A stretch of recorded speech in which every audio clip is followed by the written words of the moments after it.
Hello and welcome back with Vanessa and Story Time. So I will be telling the story of how the bees got their stingers. Again, I will show the illustrations so that the children can follow along. How the bees got their stingers. An Ojibwe Adawa legend written by Mary Lou Fox, translated by Alan Fox, illustrations by James Simon. This book wishes to acknowledge the assistance of the Royal Ontario Museum for providing the tapes for which the story was translated. Published by the Ojibwe Cultural Foundation of Manitoulin Island. These are stories that have been told and retold by grandfathers. As Anishinaabe, they are part of our culture and our traditions.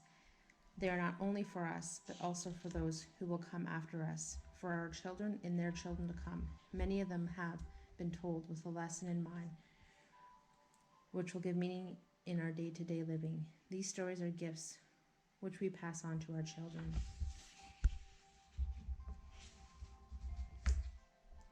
How the bees got their stingers. There was a time when the bees did not have stingers. Like they do now, the bees were small and had no way of protecting themselves. They had many difficult and hard times. Many of the animals and birds of the forest liked the sweet, delicious taste of the honey that the bees made. They were always stealing the honey, thus making life miserable for the little bees.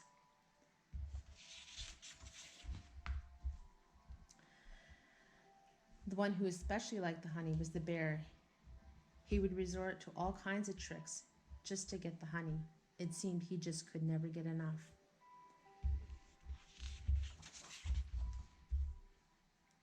The bees found it very difficult to keep the animals and the birds away from their honey. They tried everything. They would hang their hives high up in the trees where they thought no one would ever find them. The bears were the worst ones. In spite of all the bees tried to do to keep their hives hidden, the bears were still able to find them.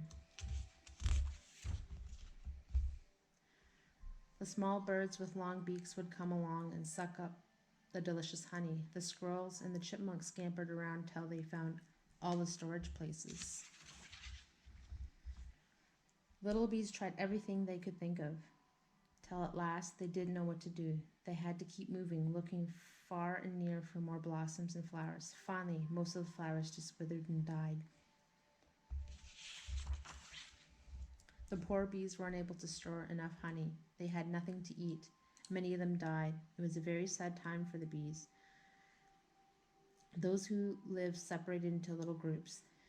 They tried to help each other out as much as they could. They gathered together from time to time. It was decided that they would store their honey for only a certain time. They would try and store enough to last them through the long, cold winter.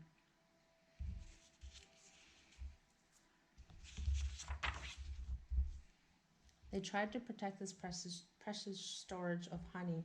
In spite of this, the animals still managed to steal it. The poor bees were sad. They felt like giving up because everything they tried seemed useless. They were simply unable to keep the animals and birds away. They needed help from someone stronger and wiser than they. Then they thought of Nanabush. They had heard many stories about his strength and power. The bees knew that he was a great spirit being with strong medicine.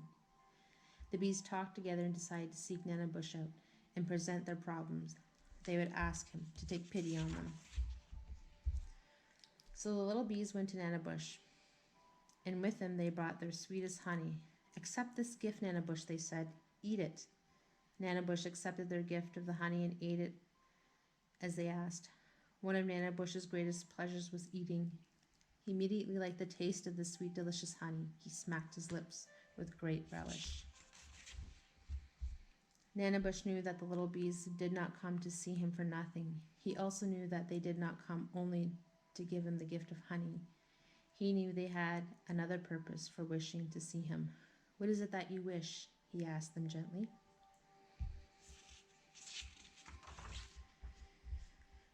Little bees recounted to Nanabush the wrongs that their fellow animals had committed against them. They were small and useless against animals like the bear, who had great strength and cunning.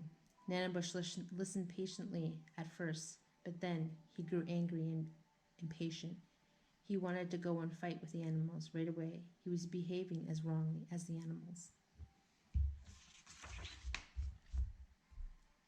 Then he stopped. He realized that he was thinking in a wrong way.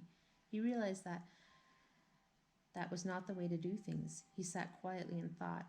Very carefully for a long time, the bees remained still and quiet, leaving Nana Bush with his thoughts. They knew he needed time to think things out. Finally, Nana Bush spoke. He spoke carefully and quietly. He said, "These things you have spoken of are very important. They are not to be taken lightly. I need more time to think on these things. Return to this place in 3 days. At that time, I will know what must be done." The bees went away. They returned to their relatives, the yellow bees and the black ones. They told them about everything that had taken place. They felt very good. Their hopes were renewed.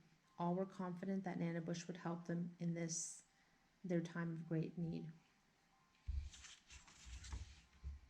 On the third day, they returned as Nana Bush had requested, this time with many more bees, big ones, small ones, yellow ones, and black ones. Nana Bush looked closely at the bees gathered before him.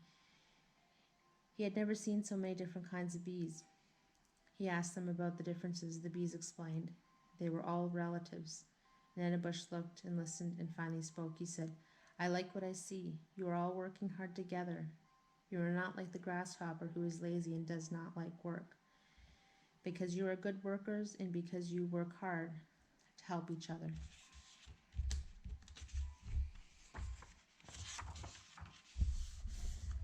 I wish to give you something. The gift that I give you will help to keep the animals and birds away that steal your honey.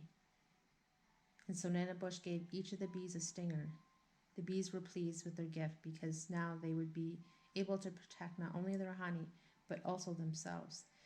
The bees gathered together and gave great thanksgiving to Nana Bush. Their gift of tobacco was humbly accepted by Nana Bush.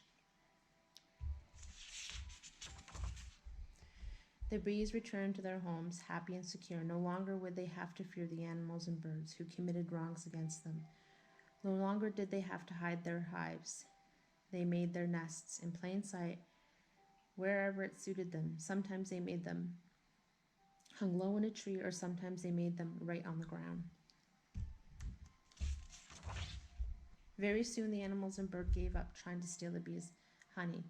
That is, all except the bears. They would not give up.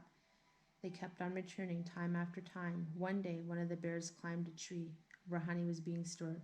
As he reached out to grab the honey, he was stung by a small bee. The bear just grinned and thought nothing of it. He kept right on digging out the honey. He paused for a moment, and then as he stretched his arm out to grab some of the precious honey, a swarm of bees heard them. They came quickly and attacked the naughty bear. The bear did not grin this time. He tried to protect himself. But in doing so, he fell, breaking many of the branches. He hit the ground with a great thud amongst branches, leaves, rocks, and twigs. He went yelping and stumbling into the depths of the forest, with the bees still after him. Thereafter, the bees had second thoughts about stealing honey. The bears had second thoughts about stealing honey. And so, to this day, the bees are grateful for their stingers.